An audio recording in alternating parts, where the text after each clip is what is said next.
What is going on, Cigar Club family? Welcome to another episode here on the Cigar Club podcast. I am so excited to have our good friend Mickey Pegg from All Saints Cigars on the podcast today. Mickey, welcome. Looks like it's not too shabby where you are today.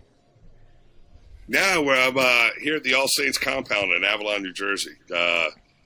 Resting a little bit, spending a little bit of family time, getting caught up from the show, and getting ready for the second half of the year, and before I hit the road again and go out for 2 and 3 weeks at a time. So it's wow, which is all exciting. So totally. So you're by the show. You're meaning the PCA trade show that was last weekend. Tell me, right. Can we get a little insight on that for those listening that have never been to a trade show or know much about the PCA trade show? What is it about, and how did you launch a new product there? How was your show as All Saints Cigars? Yeah, so politics aside, obviously there's politics a little bit aside. Of, there's some chit chat. We didn't get caught up in it, thank God. But yeah, so it's a trade show, and I think somebody said last night, I was following some updates, and they said that it should be an event trade show, or let's get event back in there, because a lot of people thought, I heard that some of the booths were underwhelming. Obviously, the big four weren't there, and all those pieces. Yep. But two things. What was exciting for me is my first official show back with a business card. And the other thing was that it's the first show since the lockdown that went on. And for us, we started this project in 2017. Wow. And we were really excited for the show. And I've been going to shows for a long time. I got in the business in 1989, but as a part-time sales associate in Washington, D.C. at Georgetown Tobacco when I was a junior in college. But for us, it was really exciting. And it just did not meet our expectations. It blew right through it. So everything from guys like you, and I know that we were friends a little bit longer, and we have other projects that we worked on, and the last one, and then we got some that are coming up. Mm-hmm.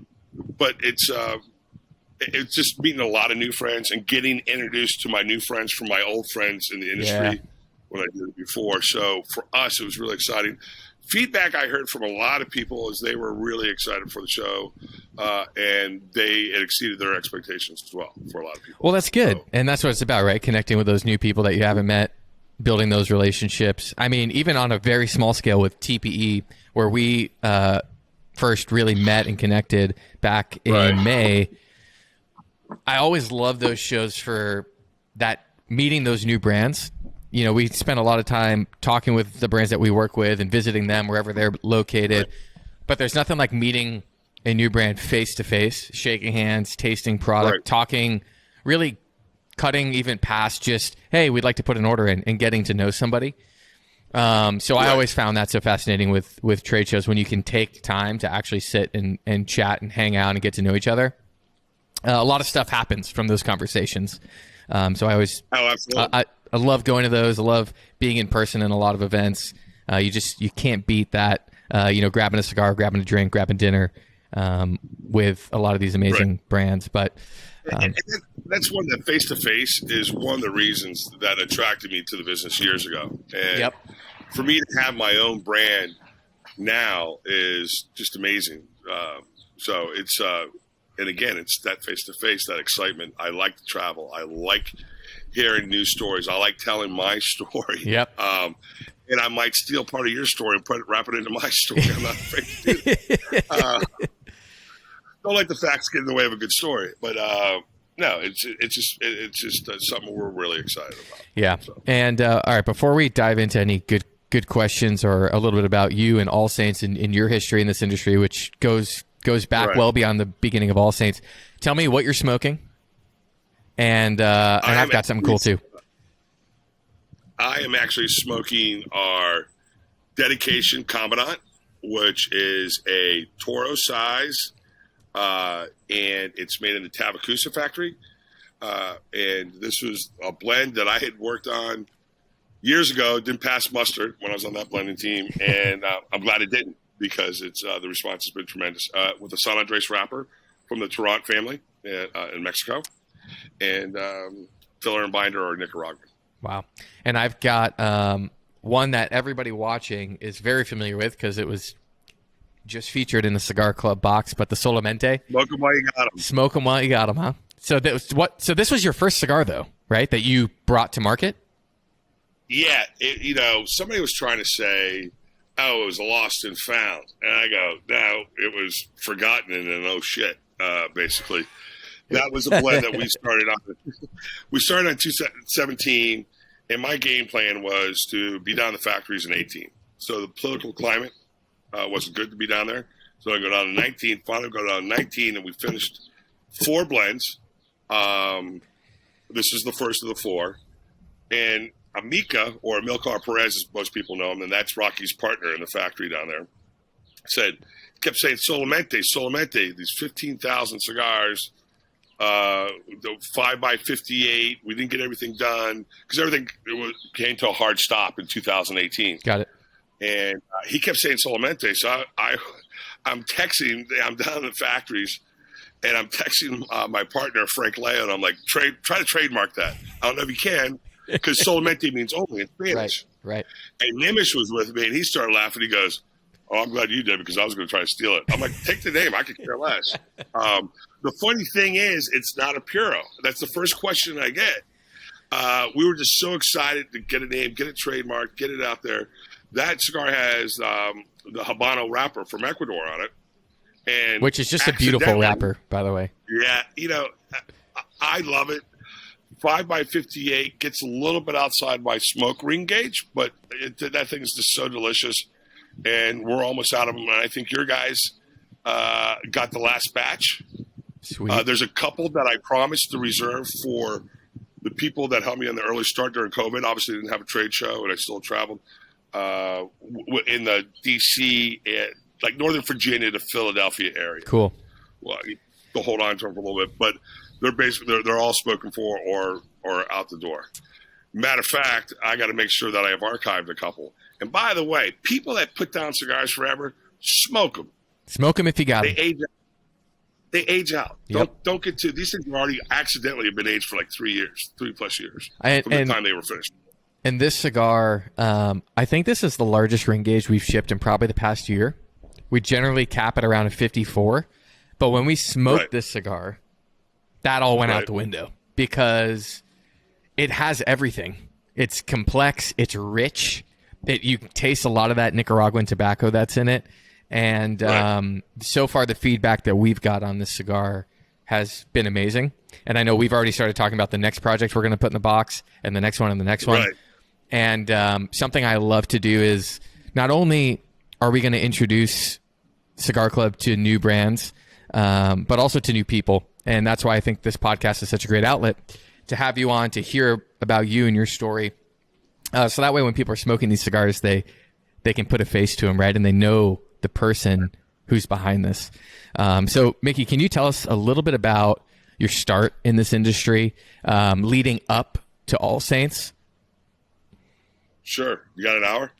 Let's do it. Unfortunately, well, no, I'm kidding. Yeah, unfortunately, sometimes when you ask me a question, I build you a watch. Or ask me what time it is, I build you a watch. What happened was my junior year, I liked cigars. I smoked them.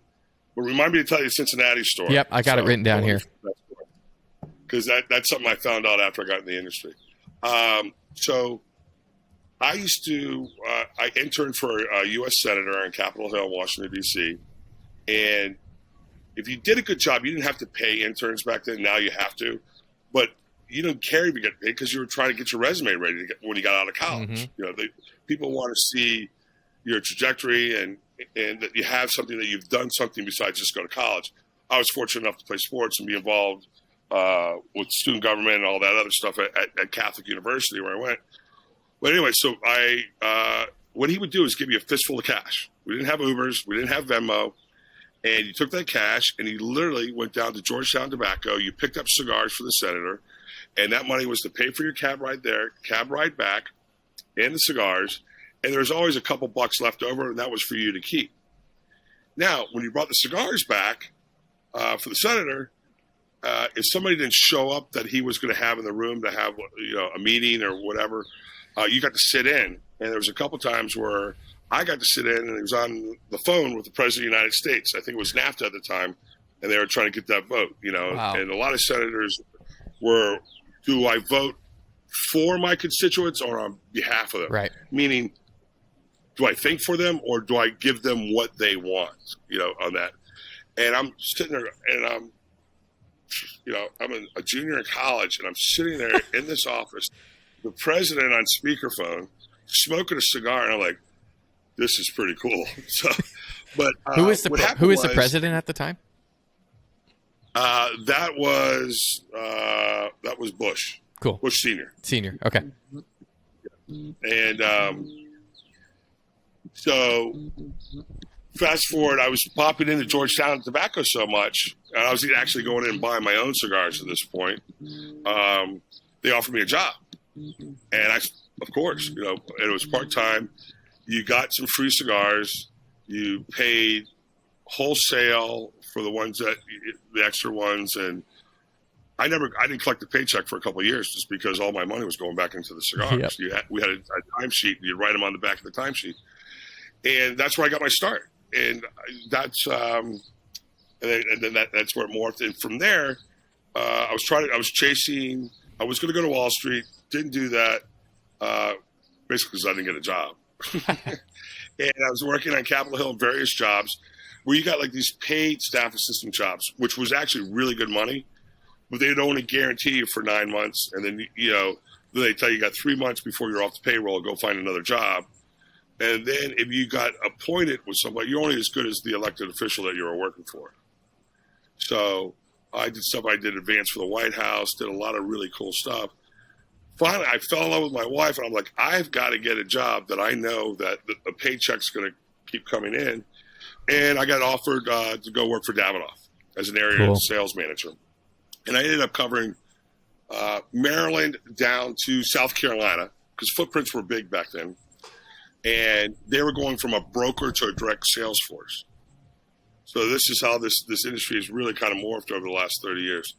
And from there, I had a little stint with Philippe Gregorio, and it was by the time everything got on paper, we had a different approach of how I thought the brand should grow. And he was focusing on a different direction with his content and his customers. And that was, me and Philip parted ways. That was great. And I had an opportunity to go to CAO. Cool. And started out as VP of sales, I'm national sales manager.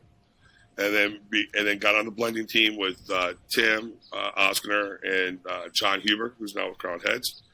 And then I was VP of sales, and then they sold to Scandinavian Tobacco, STG.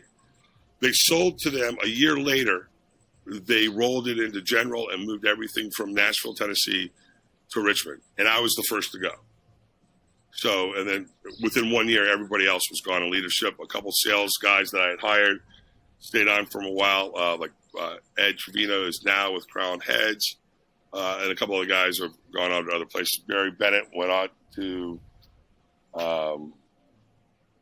Creek-Tech, Phillips and King, and I think he's back with General. I didn't have a chance to catch up with him.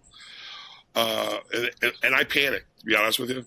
And I had started getting my master's doing a weekend program at the University of Pennsylvania.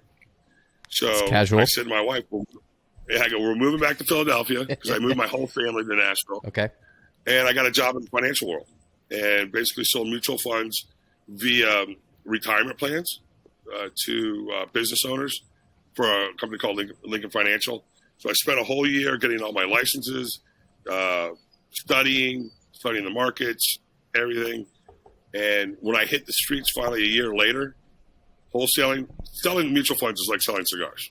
It's so funny. When I sold mutual funds, people ask me about cigars. Now I sell cigars, and now they're asking me about mutual funds. In the market. That's funny. From there, what happened? Yeah. So, and I panicked, and so at that point, it was it was very good to me, extremely good. But it got to a point where I couldn't, if I'm going to work these long hours. I'm going to do something I love. So Frank Leo, my partner, and another guy, Martin Corboy, were talking to me about a thing where, about doing this right after I got out. But I'll be honest with you, like Churchill calls it the black dog. It chased me. I didn't smoke a cigar for a year. I mean, that whole time, I packed up everything. No cigars. Why was that? Why was that? I was depressed. I mean, It was like I was in an industry and I was with a company I never thought would sell. Yep. But textbook, they sold. Right. Right. And I have nothing against Scandinavian tobacco. It just caught me. I didn't think. Matter of fact, my youngest daughter was born in Nashville. We brought her back to Philadelphia. She was born November 2nd. And I said to my wife, I said, tell your family, we're not going to make it for Christmas this year, but we're going to make it for Thanksgiving. Because I wanted her to be baptized in the same place that her sisters were baptized. I have 3 daughters. Yep. Which, that's a whole other story. But they're hellions. I love them. Great. And, so, that was part of the thing. And it came back. And now the story is I was caught off guard, got it. And I didn't smoke a cigar, packed everything up. And people are coming to me, hey, Mickey, you know the factories, you know the people, you know the suppliers, you know the vendors, you have relationships, you know the margins, you know COGS, cost of goods, yep, all these particular things. And I couldn't think of a concept. I couldn't think of a blend. And around 2016, I started getting my old notes out, started getting fired up, smoking. And my friends were all, like John would send me stuff, Rocky would send me stuff. I didn't really have to pay for a cigar. And I'm like, then people started asking me to help with events. And that's just like, I gotta get back. I have to get back. The itch came back. Yeah, it came back, and it never left. It just, I scratched it a little too hard. That was it. The wound was open, and let's go. Yep. So I am just so ecstatic to be back, and it's we got a lot of runway left, but we've covered a lot of ground considering that we're a brand that launched. Technically, the only container that came in on time was February 2020. Seriously, that was the first container. It was the first one. You got to be kidding me. The Solamente came in. They were supposed to be in October of 19 or November of 19, and I really wanted to do a mini press release on All Saints Day, which is always November 1st.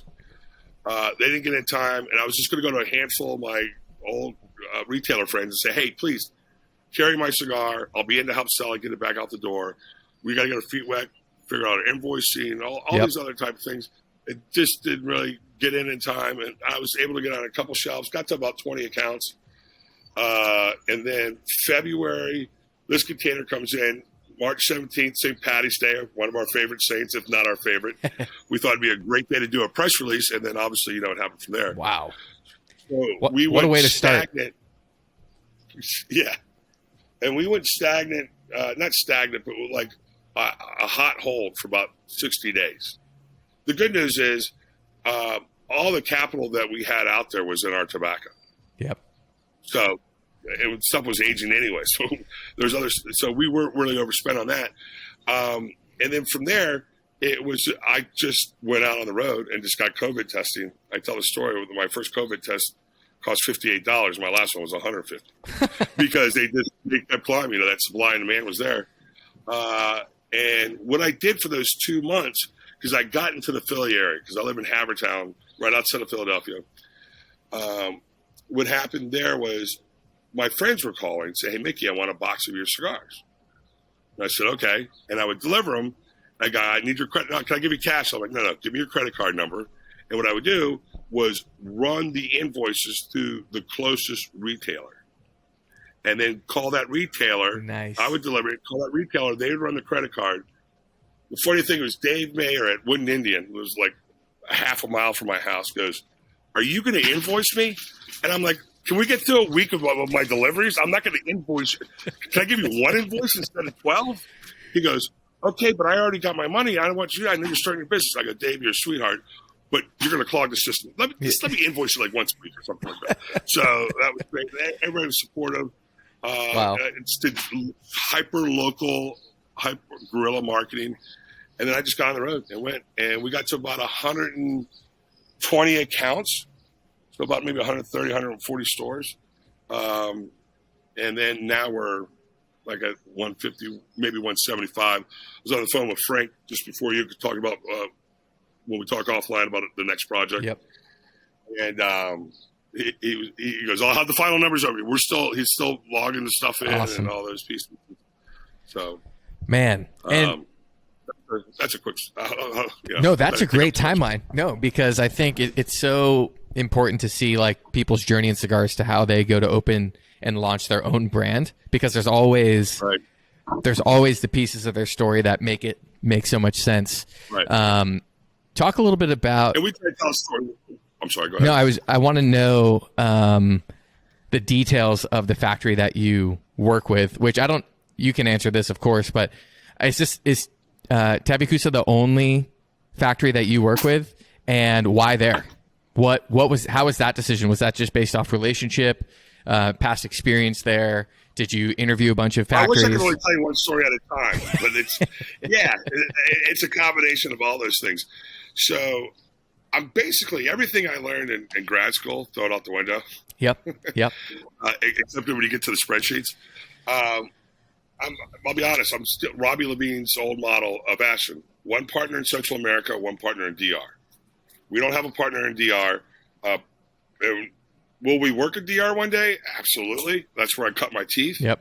When I was at Davidoff, that's where I learned the high level of, blending and the whole process, from the nursery to the finca to the barns or shacks there. And one partner in Central America. And we decided to go with Rocky because he let us decide to go with Rocky. And there's numerous reasons. One, I've known Rocky his entire career, and he's known me my entire career. We've been friends, and we were road warriors together at the same time. And, when you go into that, when you put the money together, it's like you got to have options. Yep. So I said to my partner, we got 3 options, but we're going to go see the first option first. He goes, who's that? He goes, Rocky Patel. So we go down there. We had 40 questions that we were going to ask. And probably knew all the answers to all of them. Yep. Not all, but most of them. Process, fermentation, other things that are just boring. I walk in, and it's Rocky, Nish, Nimish, Mr. B, Dave Bullock, and Hamlet. Oh my God! And we sit in. They brought the whole brigade. They brought the whole brigade out for you, huh? And any question you wanted, wow. You have the people in there that are going to answer it for you. Guess what? We never got one question. We go in, and Rocky's like, and Mr. B is like, "Where's your contracts? I only want to see it. Send an NDA. I want to see your contracts. I want to see your balance sheet. I want to see this. I want to see that. Your plans and how linear are you going to get? And what these things?" For 2 hours, all we did is answer questions. It was like you thought I was trying to get in at membership at Augusta National or something. And he goes, "Mickey, are you going to do like you did with the other 2 companies?" And I said, "Yep." He goes, "Okay, we're good. Let's go get something to eat." Done. Frank he's like, "Did we interview them or they interviewed us?" Yeah, no kidding. And I think in my mind, and I don't think I've talked to Rocky about it. I've told the story when Rocky's around and Nish, but I think that they wanted to make sure that we were going to do what we said we're going to do. Yeah. And for us, we have the advantage that these are my blends or our blends, because Frank is starting to blend a little bit now. And that's one of the projects he had at TPE and cool. the St. Francis. He's getting very savvy at it, and his palate, he knows what's good and what's not good. He's doing a very good job. So we have access to their libraries of tobaccos. We have access to their top torsadors or rollers. And they'll construct a cigar the way I want to construct it. The other beautiful thing is that we get the ability, if I start blending something, Gerber, Castro, which is Amika's cousin, or Hamlet will say, "Hey, listen, you're getting too close to something that's in that Rocky Patel family." Got it. So you have to shift gears. So that adds a little layer of complexity because we want to be able to be a standalone and have our own. So, right. But we get have your own We identity. get the quality of tobacco. We pay a good price for it. We don't pay the best price, but we also don't pay the worst price. There's got to be a little bit of margin in there for those guys. Right? Totally. So, for the Rocky family, and they've been nothing but supportive. And then we work with Sammy and Clay over at La Polina. Yep. They do our fulfillment. So, I didn't know that. We're skinny. We're cool. Well, I'm not. We're skinny. That makes two of us, Mickey. We actually just started doing a lot of work with La Polina. They've been great guys to work with. I didn't know they were doing all the fulfillment. Wow. So that's how you ended up at Rocky. 0 questions asked on your part, 100 questions answered on your part. Correct. Correct. Okay, I really need to know about Cincinnati. Because you asked before we started the stream, where am I? I'm in our new office, which is downtown Cincinnati. And an old church, actually, is this space. It was built in the 1850s. Perfect place for All Saints. Perfect. Exactly. So you need to get your ass over here. We can smoke in here, hang out, shoot some more videos. But what's the Cincinnati connection? I'll be over there sooner than later. Miguel Shodell. He used to spend a lot of time in Cincinnati. I hired Miguel. Mm-hmm. And Miguel he's such a wonderful guy. When I moved here, Miguel was on the flight to Florida, moving to Florida. And I was moving from Florida to Cincinnati. So you guys just swapped spots. We swapped. I'll tell you a funny story about Miguel.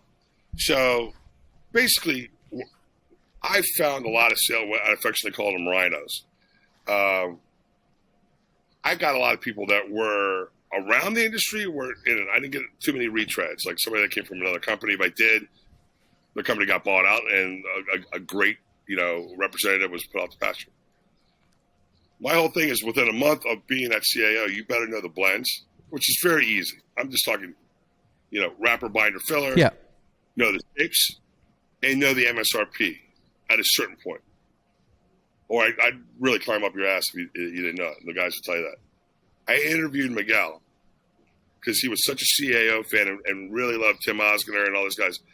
I interviewed him. I just said, let me just throw a dart at this, see what happens. He named every single one of our lines, the Fatolas, their shape, and their prices. His prices were all wrong because it was based on Ohio pricing. But I'm like, holy shit. What? I'm like, because usually after that was a field interview, and after that, you want to fly him in.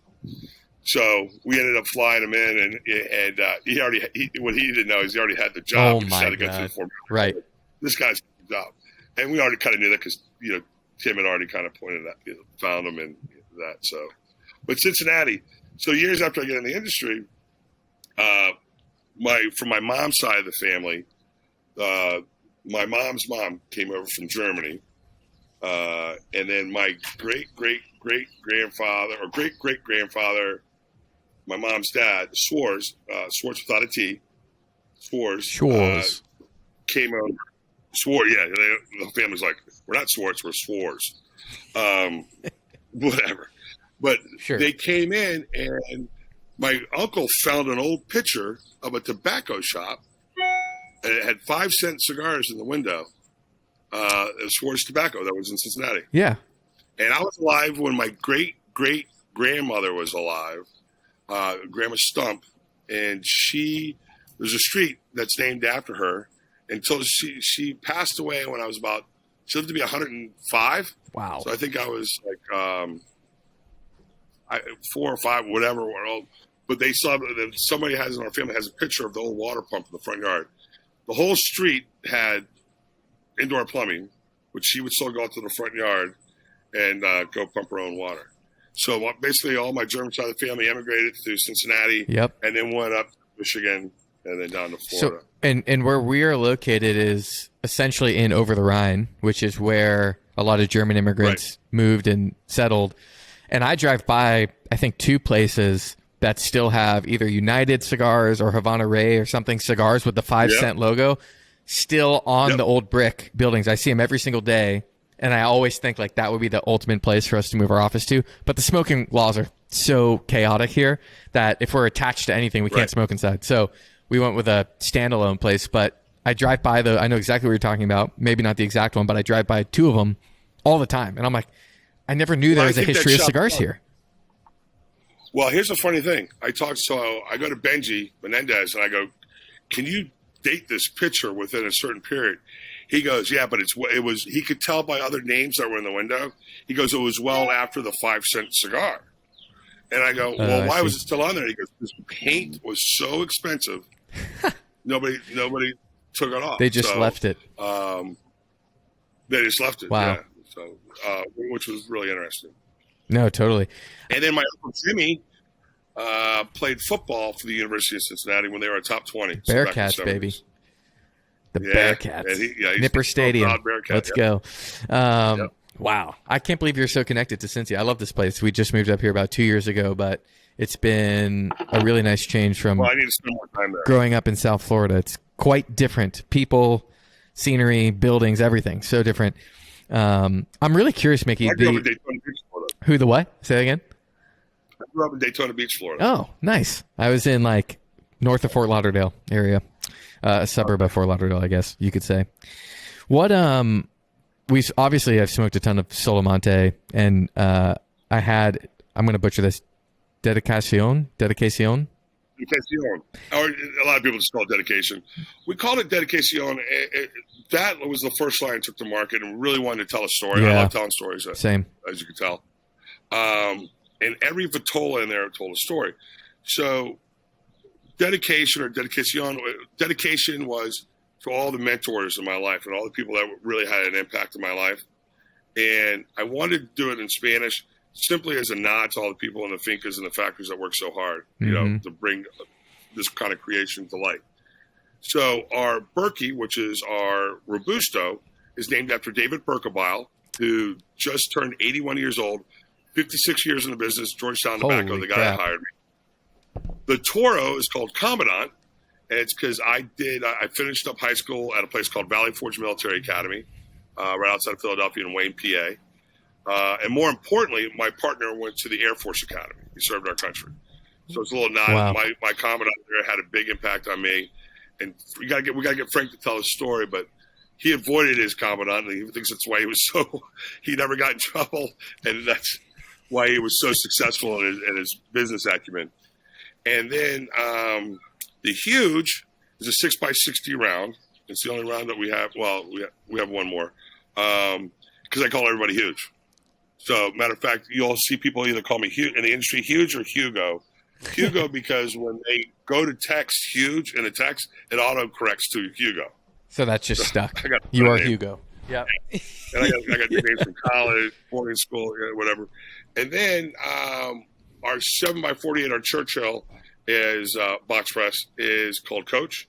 That's a huge nod to my college football coach, Fred O'Connor, had a tremendous impact on me in my life, and was just very involved with making sure my academics were there, making sure that jobs, quality there. He even helped try to get me shot me out to the NFL because I was a long snapper. Oh, nice. I played center.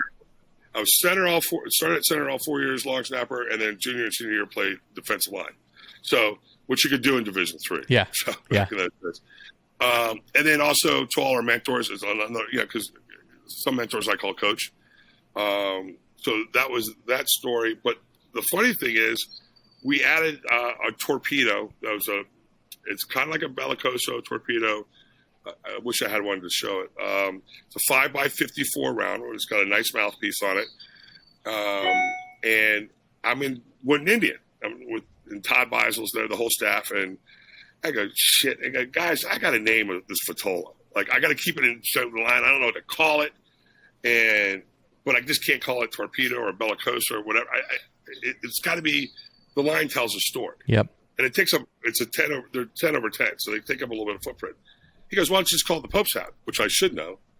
And he goes, I immediately, mitre, M-I-T-R-E, is what the Pope's hats, or the Bishop's hats are called. So that's what we call it. We call it mitre. Now, I was so curious about that name. Okay, that makes sense. Yeah. Wow. So, well, I love that you have stories and meaning behind even size, not just the name of the line or the brand, but down to the Vitola. There's like a meaning and a story behind it. That, like, I don't know. Yeah, it's just part of that experience to me of smoking cigars and wanting to learn those little tidbits. It just makes it that much more meaningful, right? Well, to me, it's absolutely fascinating. I love to do it. And I think you put so much heart and soul into something in a brand that you never want to go away. Right.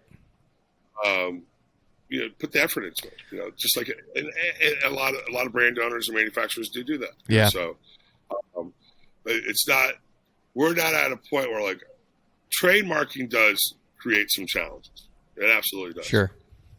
That name sounds cool. Let's use that. No, it's got to sound. It's got to roll good. It's got to have meaning to it. I think so. Definitely, it's important to.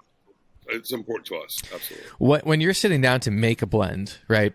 Maybe you have them named already, or maybe you start with tobacco.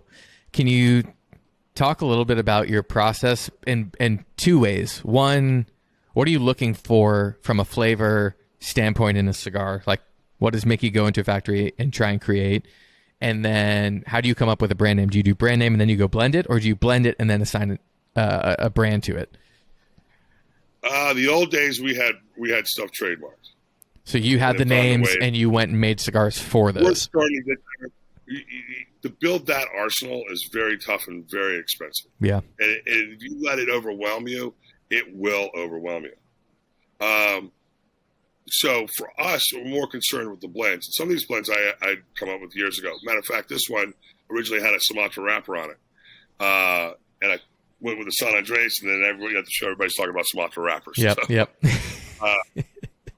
So from a blending standpoint, I think I've talked about this before. Some people are like, well, I'm going to make what I like, and if I don't sell, I'll just smoke them, right? Sure. Well, those guys are very successful, and that to me is like, well, you have a palate that connects with consumers. Sure. Right? It's like when people say, like, it's only about money. Or money, it doesn't matter. It's only money. That's what rich people say. Right. So, from us, from a standpoint, it's something I have to really like it. And working with unique tobaccos is important, but it's the flavor profile. Now, the flavor profiles I'm going after, I don't really disclose, but it's in that range. And then we take it to, we have our mini R&D team, and we have people, and you get the people you trust, because some people are going to say yes to everything, and then some people are going to say no to everything. Somebody wants to look smart, they're going to say no. And somebody wants a free cigar is going to say yes. Sure. So you get to a point, there's a trusted community of friends out there that look at that and that we believe in. But the funny thing about the trademarking and that issue was, if you look at the St. Francis, so we're down, and this is a blend that when we were going for that style, we're using on the St. Francis, we're using a Oscuro wrapper from Ecuador, Habano. It's got that really dark, rich look to it. And we wanted something more meat than just medium plus. So that's why we went towards that. Anyways, we're getting to the blend and blah, blah, blah. I liked one blend. Frank liked the other blend. Ooh, a showdown, Mickey. Yeah, we're sitting in the factory, and I Frank, you want the fucking cigar? You got it. Done. Like, I didn't want to get an argument with one of my best friends. And like, yep. All right, you got it. And he's been really working hard. Like, he's starting to know the tobaccos, and he knows the learning the process. So we get back, and we're like, hey, we got to talk to our attorneys and start working on some names. So we got 4 projects, and we only got 1 passed by trademark. Right. Well, it's kind of passed. We start. If we get a green light in the beginning, it doesn't mean it's going to go all the way through. We start it because of the amounts that we're working at. We can if we get a cease and desist, and we feel that we need to adhere to that cease and desist, we can do it and not get ourselves in trouble. What about St. Francis? Like we wanted St. Michael, gone. San Miguel, obviously with Gurkha. Mm-hmm. It's not Cristobal with Ashton, gone. So we really wanted to get a lot of saints. Now we have some names that we're coming out with that we're still staying in that genre, but fun and tell a story, and their story can match up with us. So we get St. Francis through. So I'm like, there you go. There's the name for St. Francis. So it was the blend and then the cigar on that one. It doesn't always work that way, but you're constantly looking at blends. Right. And you might have a blend that you're going to take the market and will do well, but the timing might not be right for that certain blend. Right. So, but I also notice in your portfolio you don't have any Connecticut's. Is that intentional? Is that something that you don't like smoking, or is that something that is a future product? I'm sorry. Did I lose you? What was the style you said? Connecticut shade cigars. You don't have any in your portfolio. Is there a specific reason for that? Yeah, the only reason is we have what I call a blonde project. And the reason I call it blonde is simply because of the fact that we want that light wrapper, that Connecticut-esque wrapper. It doesn't have to come from Connecticut Valley. Quite frankly, getting tobacco out of there is expensive and it makes me a little nervous. Yeah. Because I don't know what the longevity of that is. So Connecticut style, yeah, we have one. We've got the blend. We have the name. We even got. Oh, cool. Just got to finalize the packaging. We don't think we're going to see that until 2022. Got it. But it is in the works of something you want to do. Absolutely. Oh, cool.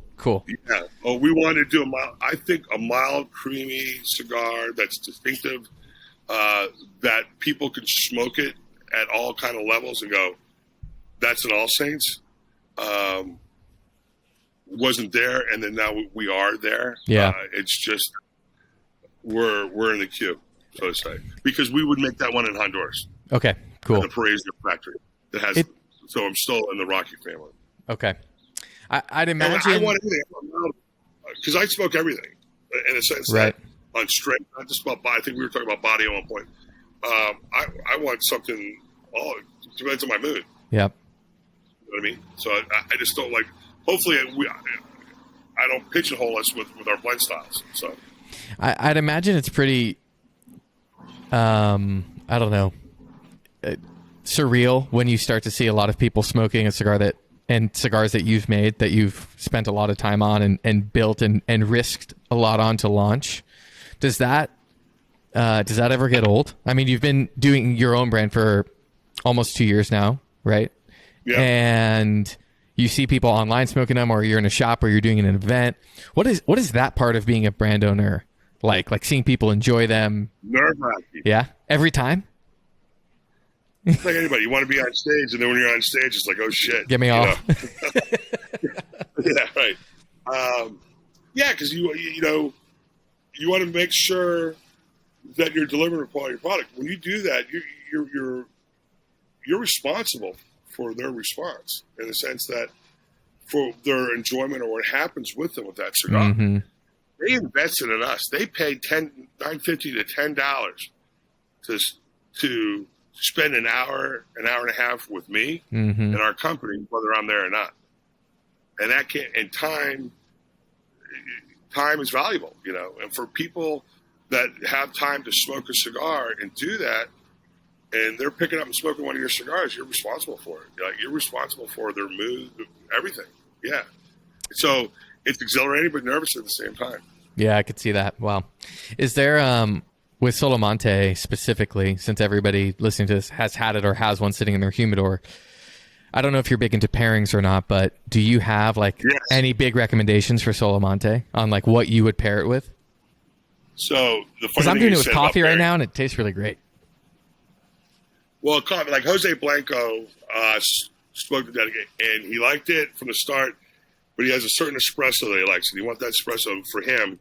But I think he's got one of the best palates in the world.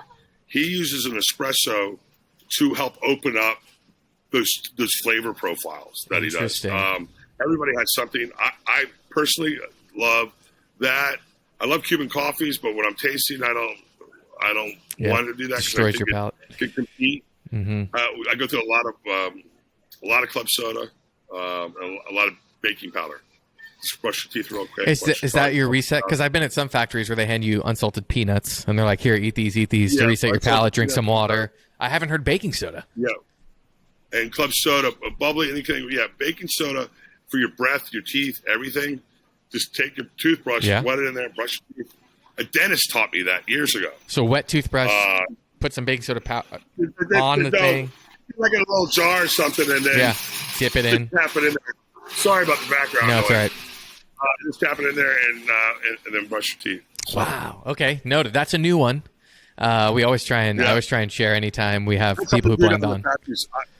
When I go back to the hotel or the compound or whatever, I'll do it back there. But but in the factories, I want mountains of water, mountains of club soda or congasso, as they say.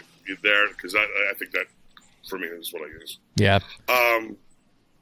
What was there another question you asked me? No, there wasn't, but I do have another one that this is more of maybe a life question, but something we always love to ask when we have brand owners on is little boy and a little guy came at the same time during the interview. I don't know. And because you've worked with big names in the industry throughout your entire career, so I'm sure there's been advice or comments or things you've overheard or seen, whether it's working in Capitol Hill or in a factory in Honduras. Is there any pieces of advice that have stood out to you in your life as you've gone to launch All Saints and run a business that you've learned from other people in your work life, whether that's in cigars or outside of cigars, that you use as like an ethos for what you do and how you build your brand? Yeah, I'm brand building. I'm still doing some of the same concepts that we did in the old days with John Huber. Yeah. Your consumer is the person that you need to be aware about and understand the conduit of how that product gets to them. Whether it's like somebody like you, retailer, are very important. The other thing that I would say, I guess, is that I said to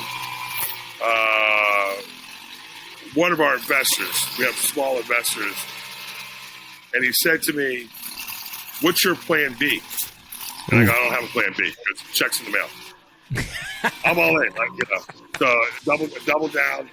I think is best advice I ever heard was make the first pot of coffee in the morning and then be the last one to turn off the lights. Damn. But that's easy for me because I have such FOMO. It doesn't. I always feel like I'm going to miss something. Right. I leave that damn Circle Bar at like 11:30. Next thing you know, it's 2 o'clock in the morning. I got to be back on the show for it in a couple hours. Right. Just yapping and talking. So when I was studying, after I finished up my master's at Penn, and I'm studying for the financial world, a gentleman, CEO for Lincoln Financial, said that to me. I said, "What's the reason for your success?" Yeah. He goes, "Be invisible. Just be visible." He goes, "Make the first pot of coffee in the morning and turn off the light. Be the one that turns off the lights when you leave." Wow. No, that's great advice. That's awesome. Thank you for sharing that. I could see how that is all like when you're in this hustle mode too, right? With a starting up a new brand, not like this massive team and sales force behind you. You have to put in that work, or else nothing happens, right? Especially in your case, is you're the one blending, you're the one leading sales, you're the one concepting new brands, new lines. Right. There's a lot to be done. A lot of inspiration comes from talking to people like you, visible, like the miner. I mean, that's one easy example.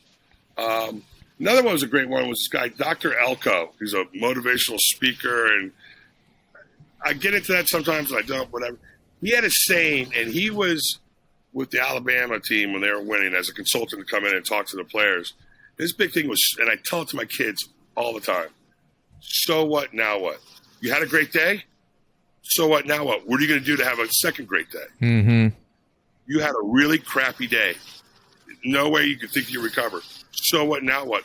What are you going to do to fix that? Right. It's like, things don't go your way, so what, now what? It's like, when that epidemic thing started and everybody shut down for about 60 when you days. Launched. Right when we launched, it was like, so what, now what? Yeah. What are we going to do to make it work? You have to. And there's a lot of established brands that really did okay during that period. Mm-hmm. We could have used being out a year or two earlier to be in that, because the people that already had me in, about 20-something accounts, were moving my product. Yeah. Even when I wasn't delivering product for them, like down in D.C. and Northern Virginia, they were still selling my stuff. They were reordering during that time. Wow. So, but so what, now what? Yeah. No, I like that. I'm jotting that one down as well. What I know this is a question you probably get asked a lot, but I think it's always a good way to kind of wrap up once we sit and chat with somebody. Is there anything new? I don't know what you guys launched at PCA because we weren't there, but is there anything new coming up that you're about getting ready to launch, or new projects that are in the works that you want to share to get everybody excited about? So we had the dedication It's still like new because it's not on enough shelves. And that'll be coming to is. Cigar Club soon. Yes, and then the St. Francis, which you had a chance at TPE. And then we have 2 more lines coming out that we're referring to as Habano in Colorado. They will be out around October. And right now, the only reason that's holding it up is we're seeing, and you guys probably be the first to hear this, we're trying to put them in a 12-count box. Oh, cool. Make it retailer friendly. Yep. 3 rows of 4. Oh, cool. And then a little like cube. Yeah. 12 is a meaning to us, obviously, for a bunch of reasons. And it's plus it's more than 10. It was like yep. Spinal Tap. He goes, see this tray? It's got 11 on it. Well, why can't it just be 10? Because it's not. It's 11. So we're 12. Zing. So we're more than Spinal Tap. And the Habano is going to be a lot. There's a blend that we did in dedication. We moved the percentages around and put a Habano wrapper on it. Ooh. We call that Habano. Okay. On the St. Francis, and we'll get you all this stuff. Cool. The St. Francis or the Colorado is, again, we moved the blend around a little bit and used a really light wrapper Habano on it that has a really Colorado shade to it, like a Rosado shade. Ooh, yeah. Love and that. we went with the name of Colorado because Frank went to the Air Force Academy, which is in Colorado. And so, nice. And a lot of people aren't calling their cigars because, rule of thumb, I don't like getting into referring to your cigar lines by wrapper style or of origin or shade. Yep. So that's something that So the Colorado doesn't have anything to do with it being like a Colorado shade wrapper. It's about Frank. It's the shade color. Yep. It's a shade color that used to be used a lot. Yep. When I first got in the industry, the old Davidoffs is beautiful. They still are beautiful cigars. I loved it there. It was just I wanted to move on. And they had a glass ceiling. Yep. So that's a whole other story, but and a good story. I loved every minute there. I mean, they did a lot for me in this industry. But it was referred to that Colorado wrapper is in reference to the color, not the origin. Got it. So, but it has a double meaning because of Frank as well. Yeah, which is great. We like the double. Look at this. Like everything's got a meaning in the story with All Saints. I love that. Yeah, like I just how love we got our name. How we got our name.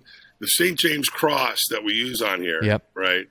And by the way, there's going to be a band change. That's going to be a solid gold. So that's a tweak. Nice. That'll look concept, great. I think it's going to pop a little bit more. But we're sitting there, and I knew I wanted a shield from my Davidoff days, the old Dom Perignon that was made in Cuba. I always loved shields. I knew one day if I'm a brand, I'm going to use a shield. and I was worried about putting a cross on there because went to Catholic University, All Saints, listen, there's more people out in the world, but who cares? Yep. But the cross is James was the patron saint of pilgrimage. 20 years in the business, out for a couple of years and back, and also he's the patron saint of Nicaragua. So oh wow! I had no idea. Oh, that's a great name. Cool. Yeah. No, there's everything's got a meaning, and that is one of my favorite parts. I think about working in the cigar industry is there's a lot of people that just throw fluff against a wall and it sticks or whatever the case, and that's how they name their sticks. But there's a lot of guys that every cigar takes you somewhere else and takes you deeper, and you learn more about them or their family or the places that they travel to.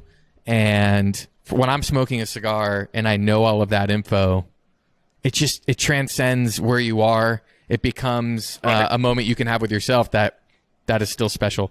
So I just have so much appreciation for people like you and brands like All Saints that go the extra mile to share that and to let people be a part of it. And I know our whole team is so excited to have more All Saints every single month here at Cigar Club and sharing those stories with members. We kicked it off with Solamente, and we've got several more coming down the pipeline that I know we have discussions going on this week about. So for everybody listening, there's a lot more coming from Mickey and his team at All Saints. But Mickey, thank you for making time on your your time off, on your rest. I'm sorry recovery. for all the noise in the back. No, it's okay. I honestly, there's only the weed whacker guy I heard one time, but we're golden. No, it's just we're so happy to have you part of the Cigar Club family. We'll do more of this next time you're in Cincy, which you need to plan. Too, so. We got more. We can shoot more video content. We can talk about new blends. We can smoke some new stuff and just share that experience with everybody involved. Where do you hang out in Cincinnati? Where do you go smoke? Now our office, but before we moved into here, OTR Premium Cigars. They're in Findlay Market. They're a newer shop, and then there's Strauss downtown that I'll go to every once in a while, and then my front porch has become kind of the spot in the summer. But between my front porch and here in the office, I have some pretty great options. So when people come in town, it's generally what we do. But yes, you let me know when you're coming in, and we'll plan. Yeah, we'll plan some cool stuff around it. Let everybody know where they can find you on social media and your website.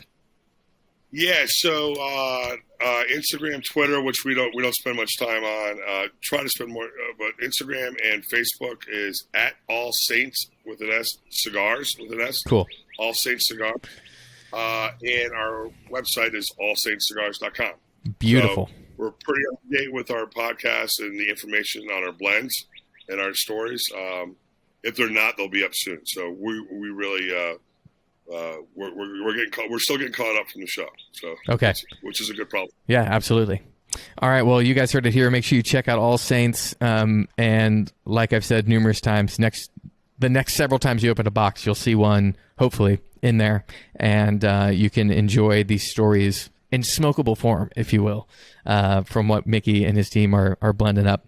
If you're watching on YouTube, make sure you like this video, drop us a comment, and if you're listening on Spotify, Apple Music, or Google Podcasts, make sure you download it and like the podcast as well.